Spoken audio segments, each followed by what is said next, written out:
Hey guys, and welcome back. Today we're going to be talking more about systems, but today we're going to try to solve systems using whatever method we need, and it may be a more difficult task. We may have to do something in order to solve the system beforehand.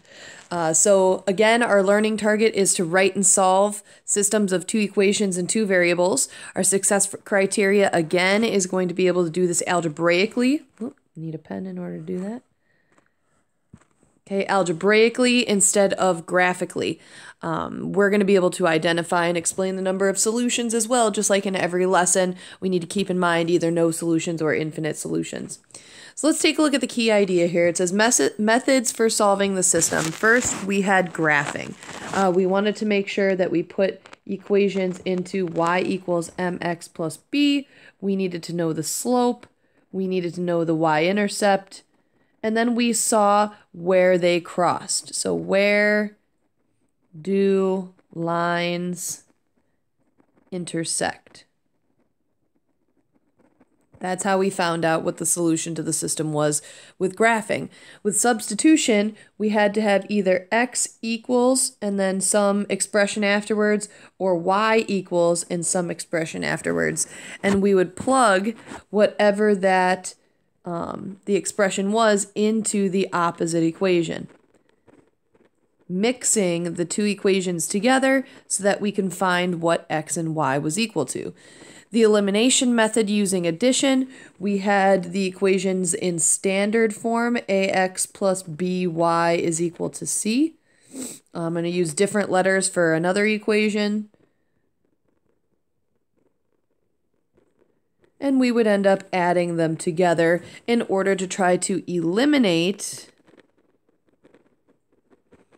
a variable. So we wanted one of the variables when you added them together to equal 0. That was the whole goal of using the addition method. And actually the subtraction method was the same. We just had two systems to which we made a big subtraction problem.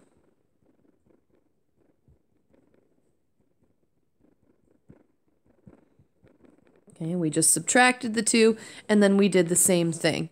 So we're going to keep these methods in mind, and we're going to actually choose which method we're going to use on each of the systems based on what we see. So let's take a look at the first example. It says, which method would be the most efficient method to use to solve each system, and explain your reasoning.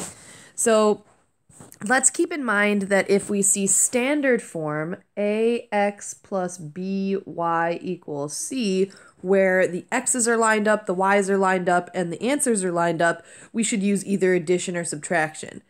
If we see x equals or y equals, we should use substitution. Or if it's easy to get to x equals or y equals, something quick, would be okay to use substitution.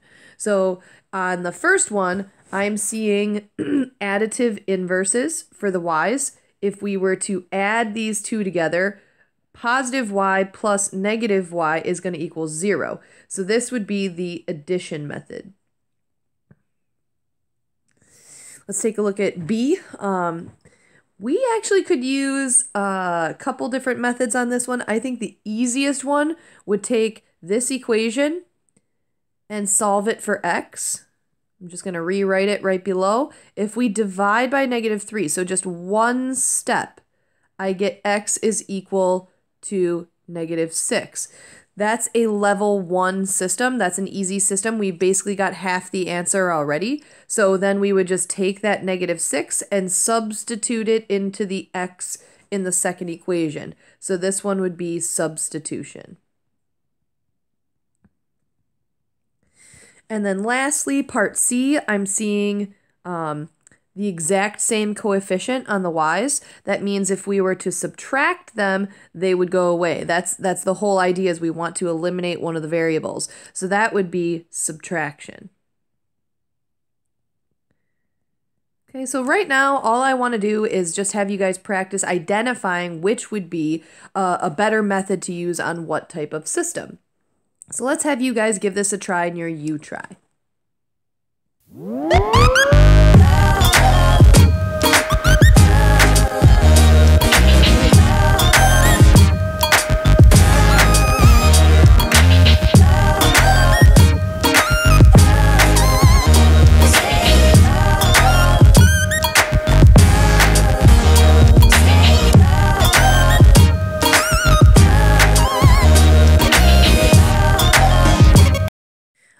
So let's say we have a system that it's not easy to isolate one of the variables in the system. So on our U-try that I just showed you guys, it only really took one step on that first equation to get x equals. And you could have even done the same thing and gotten y equals. Same thing on the example. When we looked at part B, I was able to divide by -3 to get what x was fairly quickly so that I could use substitution. But sometimes it's not so easy to do that. If you remember from, I think it was a couple lessons ago, I showed you guys how to solve a system like this using substitution. There was a bunch of fractions, it was a lot of work, it caused a lot of headache. So what we're going to do is use either addition or subtraction, but we need to try to force one of the two variables to have the same coefficient. So I'm going to force A to have same coefficient. And the way we're going to do that is we're going to multiply one or both equations by a number that would make the coefficients match. So let's say I want to get the A's to be the same.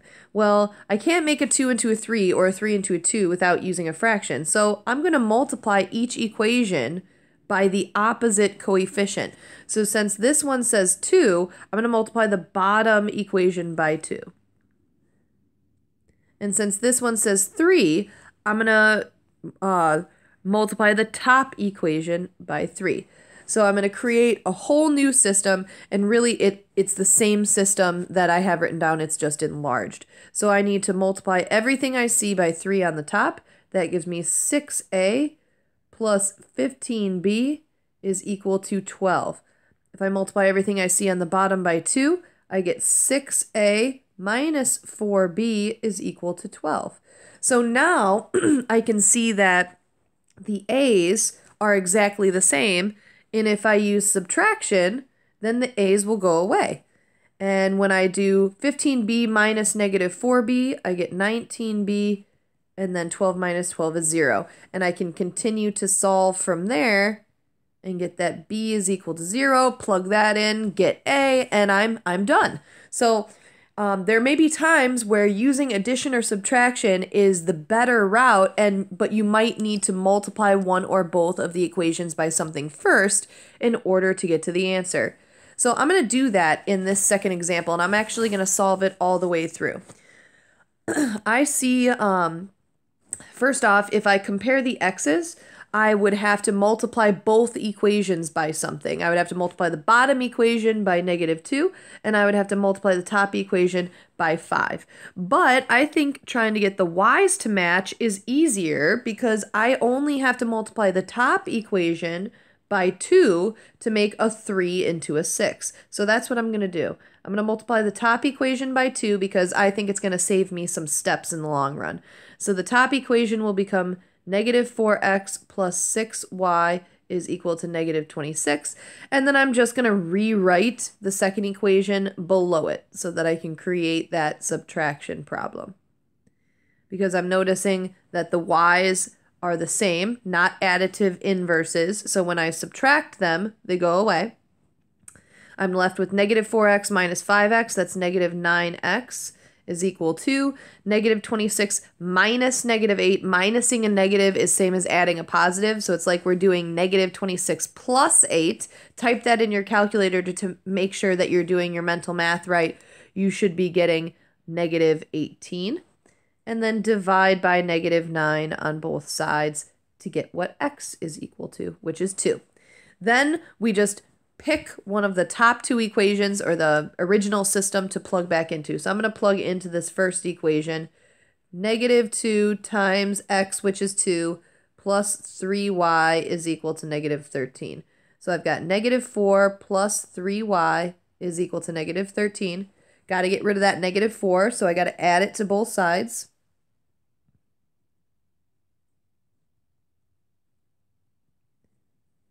Then I have 3y is equal to -13 plus 4, that's -9. Divide by 3, we get y is equal to -3. So my answer is 2, -3. And then I should also check my answer to make sure it's correct. So -2 times 2 plus 3 times -3 Does that equal negative 13? I've got negative 4 minus 9. That definitely does equal negative 13. 5 times 2 plus 6 times negative 3. Does that equal negative 8? 5 times 2 is 10. 6 times negative 3, that's negative 18. 10 minus 18 definitely does equal negative 8. So I know I've got the right solution when I say that the answer to this system is 2, negative 3. Let's have you give this a shot in your U-Try.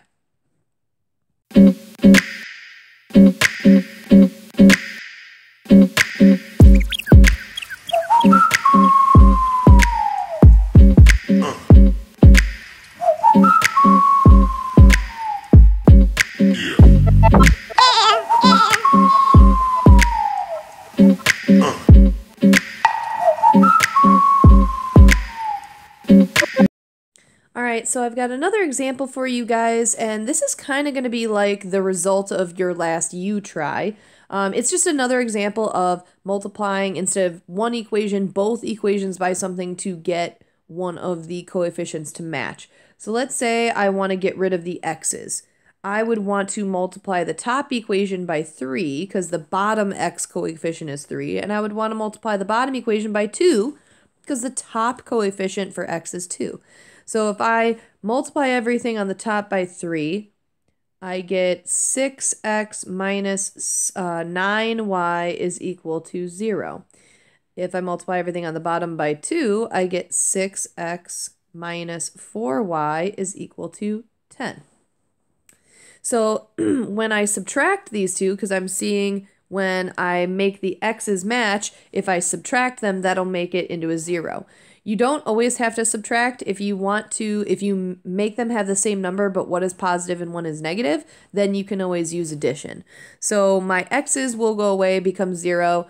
Negative 9 minus negative 4, that's the same as adding a positive 4. So that gets me negative 5y is equal to 0 minus 10 gives me negative 10. Divide by negative 5, we get y is equal to 2. Now we just need to plug into one of the original systems. I'm just going to plug into the first equation I see. So 2x minus 3 times 2, which is y, equals 0. So 2x minus 6 is equal to 0. Got to get rid of that 6. So since it's subtracting, I need to add it to both sides. I get 2x is equal to 6. Divide by 2. I get x is equal to 3, and my answer would be 3, 2. I should definitely check this as well. I'm going to put my check off to the side here. So I've got 2 times 3 minus 3 times 2. Does that equal 0? Well, 6 minus 6 definitely does equal 0. And 3 times 3 minus 2 times 2, does that equal 5? 9 minus 4 does definitely equal 5, so we know our answer is 3, 2. So let's have you guys give this another go on your third U-Try.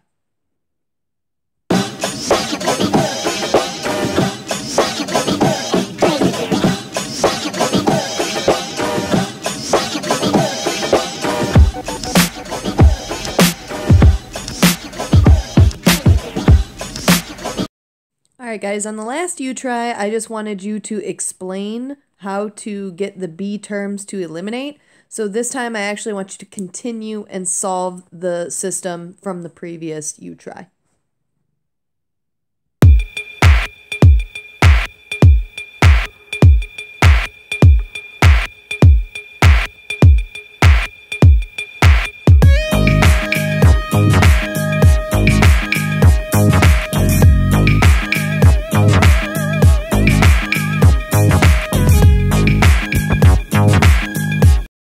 Alright, so I've got one last example for you guys, and it's our word problems. It says a piece of glass with an initial temperature of 99 degrees Celsius. Initial temperature, 99 degrees Celsius. That's making me think of an initial value like a B term. Cooled at a rate, okay, the word rate is going to make me think about a slope. So a rate of 3.5 Celsius per minute. Okay, so I'm definitely reading some y equals mx plus b's in here. At the same time, a piece of copper with an initial temperature of 0 degrees Celsius is heated at a rate of 2.5 degrees Celsius per minute. So we're going to let T equal the temperature of degrees Celsius and M equal the time in minutes. Which method would be the most efficient to use to solve the system? So let's see where they got these systems from. In fact, I'm going to rearrange them slightly. It should be T equals negative 3.5 M for the cooling. Cooling would be the negative. And, okay, so it says cooled, that would be negative. Heated would be positive. So we have a negative 3.5 slope, and then that initial temperature, or that B value of 99. So we see Y equals mx plus B. Okay, they're just using it where instead of Y equals mx plus B, they're using T and M in for X and Y. Same thing in the bottom of equation. I'm just going to flip them around. T equals 2.5, so a positive 2.5 for it being heated, 2.5 degrees Celsius times the number of minutes, plus an initial value of 0. Or if you just want to keep it 2.5 M, that works too.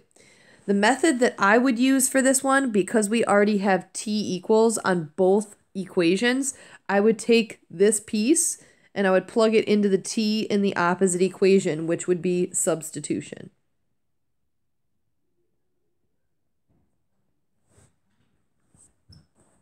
Okay, so the second question says, when will both objects reach the same temperature, and what is that temperature? So this is basically saying to continue to solve this system, and I'm going to use the method that I've come up with, which is substitution. So I'm going to take the negative 3.5 M plus 99 and plug it into the T in the second equation. So I have negative 3.5 M plus 99 is equal to 2.5 M. So first thing we need to do is get these M's together. I want to move this M, since it's smaller, over to this M and combine them together. But since I'm jumping the equal sign, I have to use inverse operations.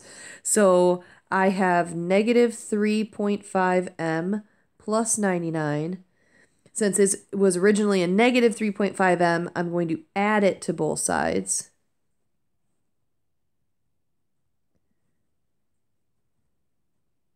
So my negative 3.5 M and my 3.5 M go away. I have 99 is equal to 6 M, and then I divide by 6 on both sides to get M.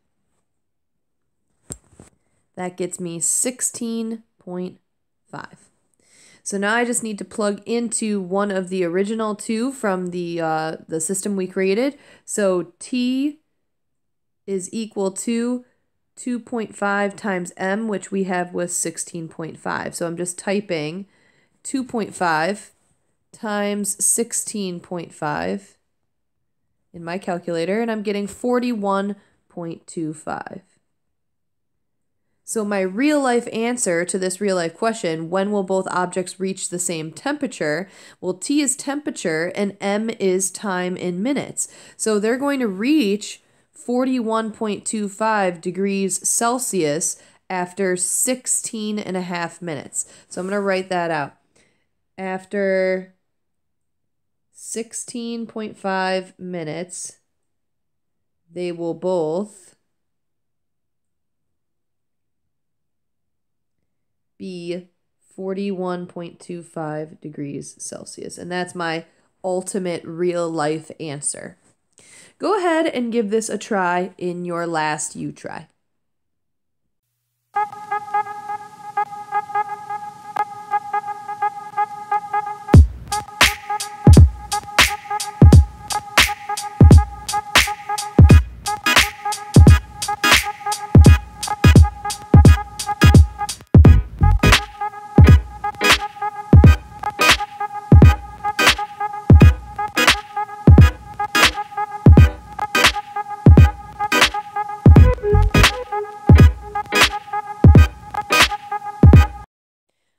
So that's our last lesson, learning how to write and solve systems of two equations in two variables. We did this algebraically as well as graphically. That was last test. We did this algebraically. We also talked about the number of solutions given a certain type of system, meaning one, none, or infinite. Go ahead and get your practices and make sure you ask any questions that you need. We will be starting to review tomorrow as well as the next day, so make sure you're coming in for any extra help you may need. Go ahead and start your practice.